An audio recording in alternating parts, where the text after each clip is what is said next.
நம்ம பார்க்க போகிறது கீரை பொரியல். இது எப்படி செய்யறதுன்னு நம்ம இப்போ பார்க்கலாம். இதுக்கு தேவையான பொருட்களை பார்த்துட்டு வரலாம். இங்கே பாருங்க, நான் ஃபஸ்ட்டு எடுத்து வச்சிருக்கிறது சோம்பு ஒரு 1/4 ஸ்பூன் எடுத்து வச்சிருக்கிறேன். இது நல்ல அதுக்கு சுவையூட்டி, நல்ல மணமூட்டி அண்டு சுவையூட்டியாகவும் இருக்கும், நல்ல மணமாகவும் இருக்கும். அடுத்தது ஜீரகம் ஒரு 1/4 ஸ்பூன்.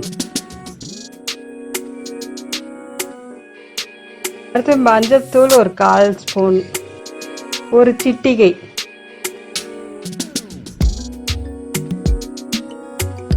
தேங்காய் சிறிதளவு,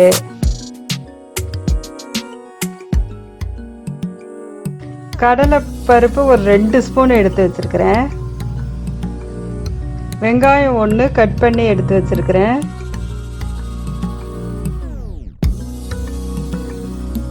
தேங்காய் பாருங்க, இதான் தேங்காய் துருவது. இது கடையிலலாம் கிடைக்கும். இது நீங்கள் வாங்கி வச்சுக்கிட்டிங்கனாக்கா உங்களுக்கு நின்றுக்கிட்டே நம்ம ஈஸியாக வேகமாக துருவி எடுத்துடலாம். இங்கே பாருங்கள், இப்படி நல்லா டைட்டாக பிடிச்சிக்கோங்க. இப்படி இந்த தேங்காய் துருவுறதெல்லாம் வச்சு நல்லா அந்த ஓரத்தில் ஃபஸ்ட்டு துருவிக்கிட்டு வந்தீங்கனாக்கா தான், அப்போ தான் அந்த உள்ளார நம்ம துருவுறதுக்கும் ஈஸியாக இருக்கும். ஓரெல்லாம் நல்லா துருவி எடுத்து முடித்து அப்போ வந்தாக்கா உள்ளாரையும் நம்ம நல்லா துருவி எடுத்துடலாம். இதை நான் அது கூட சேர்த்துருக்கேன். இப்போ பாருங்கள், கீரையை நான் கழுவி ரெடியாக வச்சுருக்கிறேன். இதை எப்படி கட் பண்ணுறதுன்னு உங்களுக்கு சொல்லி காட்டுறேன். இது கீரையை கொஞ்சமாக இப்படி எடுத்துக்கோங்க. எடுத்து நல்லா நம்ம கைக்குள்ளார வர்ற மாதிரி நம்ம இதை கீரையை நல்லா பிடிச்சிக்கிட்டு கத்தியை வச்சு இப்படி சிறிதாக இப்படி கட் பண்ணுங்க. இப்போ நல்லா பொடியாக நீங்கள் அருவாமனையில் அரியிற மாதிரி நல்லா பொடியாக அரியிற மாதிரி அரிய வரும்.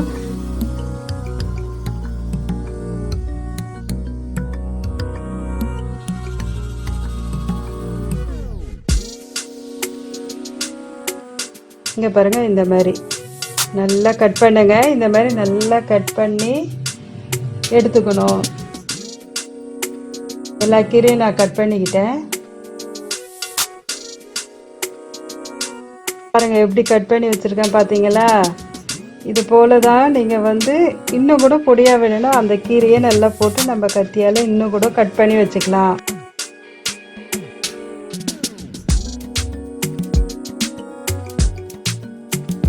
இப்போ நம்ம ஒரு வாணலை எடுத்து வச்சுக்கிட்டோம்.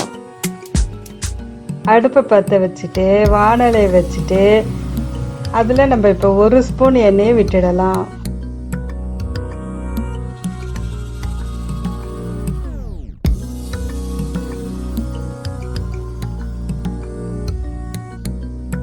கீரை பொரியல் உங்களுக்கு செய்யறது மிகவும் ஈஸியானது, சுலபமானது. இது நீங்கள் கீரை பொரியல் செஞ்சு சாதத்திலே போட்டு பெரட்டி சாப்பிடலாம். அப்படியேவும் சைட் டிஷ்ஷாகவும் தொட்டுக்கிட்டு சாப்பிடவும் நல்லா இருக்கும். இது ஒரு செஞ்சு முடிக்கிறதுக்கு ஒரு 10 நிமிஷம் அல்லது 15 நிமிஷத்துலேயே நம்ம இதை ரெடி பண்ணிடலாம். இங்கே பாருங்கள், எண்ணெய் போட்ட பிறகு நான் அதுக்கு ஜீரகம் போட்டிருக்கேன்.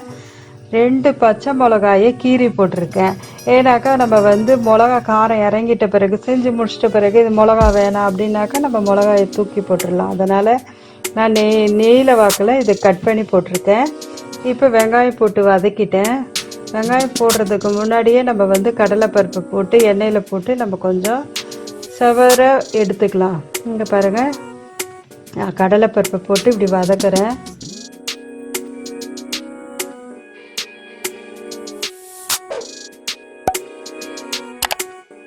கடலைப்பருப்பு இப்போ செவந்து வந்துருச்சு. இப்போ நம்ம வெங்காயத்தை அதை கூட சேர்த்து நல்லா அப்படி சேர்த்து வதக்கி விட்டுடலாம்.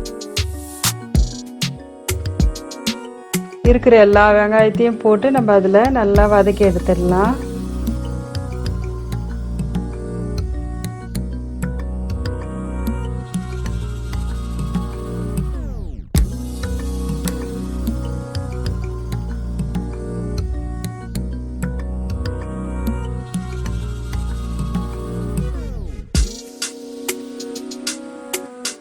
இப்போ நான் ஏற்கனவே கட் பண்ணி வச்சுருக்கிறேன் இந்த கீரையை எடுத்து அது கூட வாணலில் போட்டு மிக்ஸ் பண்ணுறேன்.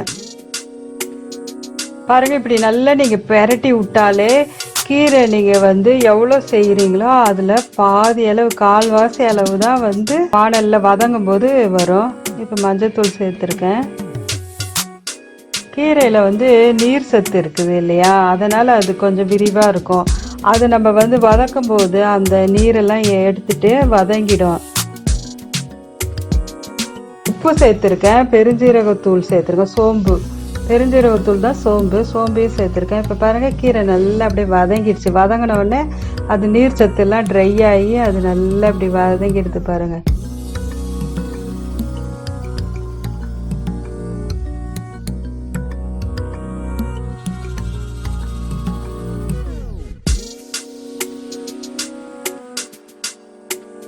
இப்போ நான் உப்பு போட்டுட்டேன், சோம்பு போட்டுட்டேன். இதை நல்லா நம்ம கிளறி விடுவோம்.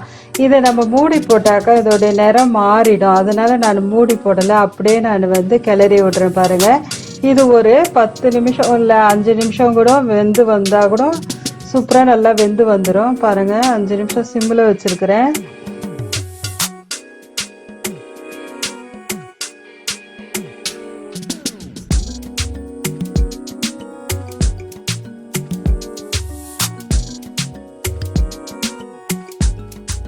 சிம்மிலே இது வேகுது.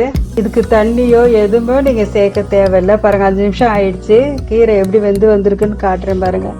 இப்படி நம்ம கையை வச்சு இது மசிச்சு எடுத்தாக்கா மசியும் பாருங்கள். இன்னும் கொஞ்சம் நேரம் இருக்கணும்னு தோணுது, அதனால் நான் வந்து இன்னும் கொஞ்சம் நேரம் வைக்கிறேன். இப்போ நம்ம வந்து இறக்கிறதுக்கு முன்னாடி நம்ம வந்து தேங்காயை அதில் போட்டு 2 பெரட்டி விட்டுறலாம். அது போல் தேங்காய் நல்லா டேஸ்ட்டு கொடுக்கும்.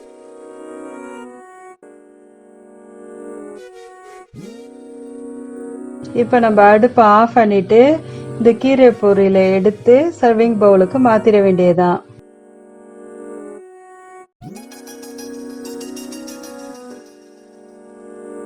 பார்த்தீங்களா, சுட சுட ஆவி பறக்க பறக்க கீரை பொரியல் எப்படி ரெடி ஆயிடுச்சுன்னு பார்த்தீங்களா? இதை நீங்களும் உங்கள் வீட்டில் செஞ்சு பார்த்துட்டு இது எப்படி இருக்குதுன்னு கமெண்ட்ஸ் கொடுங்க, லைக் பண்ணுங்கள், ஷேர் பண்ணுங்கள், சப்ஸ்கிரைப் பண்ணுங்கள்.